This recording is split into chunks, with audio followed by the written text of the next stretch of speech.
क्या रोहित शर्मा पर हार्दिक ने सबसे बड़ा झूठ बोला? आखिर रोहित शर्मा को लेकर कुछ भी क्लियर क्यों नहीं है?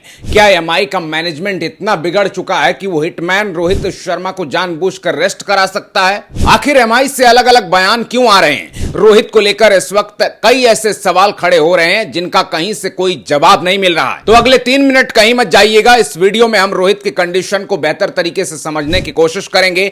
एक नहीं 5 ऐसे सबूत बताऊंगा जो हार्दिक और एमआई मैनेजमेंट को बुरी तरह एक्सपोज करने वाले हैं। नंबर 1, सबसे पहले बात हार्दिक के उस बयान की जिसने रोहित के फैंस की टेंशन और बढ़ा दी। दरअसल हैदराबाद के साथ मैच के दौरान हार्दिक ने कहा, रोहित जितना चाहते हैं उतने फिट नहीं हैं। अब कहानी है कि टॉप लेवल के प्रोफेशनल क्रिकेट में किसी प्लेयर की फिटनेस का अपना कोई अलग पैमाना नहीं होता, इसलिए ये कहना कि वो उतने फिट नहीं है जिस लेवल पर वो चाहते हैं, ये पूरी तरह बकवास है। ऐसी बेतुकी बात का कोई मतलब नहीं बनता। मेडिकल साइंस और स्पोर्ट्स फिजियोथेरेपी में खिलाड़ी या तो मैच फिट होता है या फिर अनफिट होता है। ये बीच का कोई रास्ता नहीं होता कि मन मुताबिक फिट नहीं है। ये पूरी तरह से कवर अप करने वाला बयान है। ऐसे में सवाल तो पूछा जाएगा कि कोई इस तरह से हाफ फिटनेस का बहाना बनाकर मेडिकल प्रोटोकॉल का मजाक कैसे उड़ा रहा है, क्योंकि प्रोफेशनल क्रिकेट में इंजरी मैनेजमेंट एक बहुत ही ब्लैक एंड व्हाइट प्रोसेस है। अगर किसी खिलाड़ी को निगल यानी मामूली कोई प्रॉब्लम या फिर इंजरी है तो फिजियो सीधे उसे अनफिट घोषित कर देता है। जितना चाहते हैं उतने फिट नहीं है, ये किस टाइप का मेडिकल अपडेट है? ये साफ तौर पर एक पीआर स्टेटमेंट है। अब एमआई की इतनी हैसियत तो नहीं है कि सीधे रोहित को ड्रॉप करने का रिस्क उठाएं। ऐसे में क्या इंजरी के नाम पर कुछ अलग ही खेल शुरू हो गया है? नंबर 2, हार्दिक के इस स्टेटमेंट के अलावा एमआई कैंप से आने वाले अलग अलग बयान भी सोचने पर मजबूर कर रहे हैं, क्योंकि हम सब जानते हैं कि जब कोई चीज छिपाई जाती है तभी अलग अलग लोग अलग अलग तरह की बातें करते हैं। अगर आप एमआई के मैनेजमेंट, कैप्टन हार्दिक और खुद रोहित से जुड़े सोर्सेस की खबरों को एक साथ देखेंगे तो उसमें भारी अंतर दिखता है। एक तरफ कहा जाता है कि सब कुछ ठीक है और यह सिर्फ एक टैक्टिकल ब्रेक है ताकि रोहित को लॉन्ग टर्म कोई प्रॉब्लम ना हो, तो वहीं दूसरी ओर माइनर स्टिफनेस या फिटनेस की बात की जा रही है। बयानों का एक टकराव साफ बताता है कि बैक स्टेज कुछ ऐसा चल रहा है जिसे मीडिया और पब्लिक से छिपाने की कोशिश हो रही है।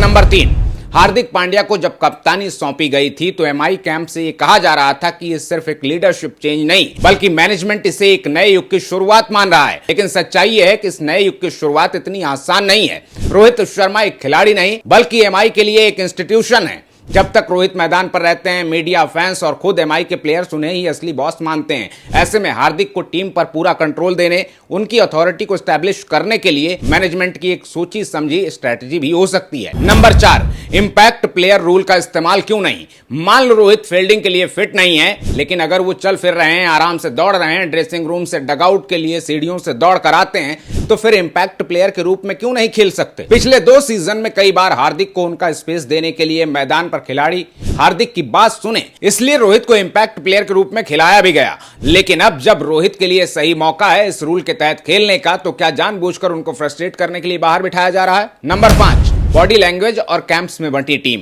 कहते हैं कि तस्वीरें झूठ नहीं बोलती। क्रिकेट में इंजरी के नाम पर कितना खेल होता है किसी को समझाने की जरूरत नहीं है। बाहर कुछ और बोला जाता है, अंदर कुछ और होता है। रोहित का अलग नेट सेशन करना, मैच के दौरान टीम हर्डल से दूर रहना या बाउंड्री लाइन पर मैनेजमेंट के लोगों से उनकी इंटेंस बातचीत, ये सब इस बात के विजुअल सबूत हैं कि कुछ तो ऐसा है जिसे एमआई का पावरफुल पीआर सिस्टम दुनिया से छिपाने की कोशिश कर रहा है। क्योंकि अगर रोहित मैच नहीं खेल सकते तो वो बात तो कर सकते हैं। अगर वो पूरे टाइम स्टेडियम में बैठकर मैच देखते हैं तो आखिर टीम मीटिंग से दूर क्यों रहते हैं? इसलिए इतना तो साफ है कि ये सारी कहानी कवर अप की है। ड्रेसिंग रूम में ईगो क्लैश हावी है। धीरे धीरे रोहित शर्मा को एमआई से डिटैच करने का प्लान एक्टिव हो चुका है या फिर खुद रोहित एमआई से डिटैच हो रहे हैं। दोनों में से कोई एक चीज तो है। अब मैं आपको कुछ और तस्वीरें दिखाता हूं जो साफ साफ बताती हैं कि रोहित पूरी तरह एक्टिव हैं। ये वायरल तस्वीर है जिसमें रोहित अपने जिगरी यार शार्दुल ठाकुर के मजे ले रहे हैं। अब ये बताइए, क्या ये किसी बीमार आदमी के लक्षण है जिसको हैमस्ट्रिंग की इंजरी है और वो मैच नहीं खेल सकता लेकिन यहां नाच नाच कर रील बना रहा है? दूसरी एक और तस्वीर देखो, रोहित की बर्थडे पार्टी की, जब वो पूरी मौज मस्ती के साथ टीम के साथ केक काटते हैं। सूर्या, दीपक चाहर उनके मुंह पर केक लगाते हैं, लेकिन हार्दिक पांड्या उनके पास नहीं जाते हैं। कोच महिला जयवर्धने भी बस फॉर्मेलिटी पूरी करने के लिए उनको गले लगा लेते हैं। कहने का मतलब यह है कि जब रोहित के स्कैन में कोई सीरियस इंजरी नहीं थी, कंफर्म रिपोर्ट थी कि 2 मैच मिस करेंगे, तो 6 मैच से बाहर कैसे हो गए? अगर वो ट्रेनिंग कर रहे हैं, दौड़ रहे हैं, तो फिटनेस को लेकर कोई क्लियर अपडेट क्यों नहीं दिया जाता?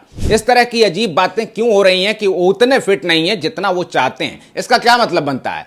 फिलहाल इस वीडियो में इतना ही। वैसे रोहित को लेकर एमआई में जो कुछ चल रहा है उसके बारे में आप क्या सोचते हैं कमेंट बॉक्स में जरूर बताइएगा और चलते चलते वीडियो को शेयर करना बिल्कुल ना भूलिएगा। अपना ख्याल रखिए, आते रहिए। जय हिंद।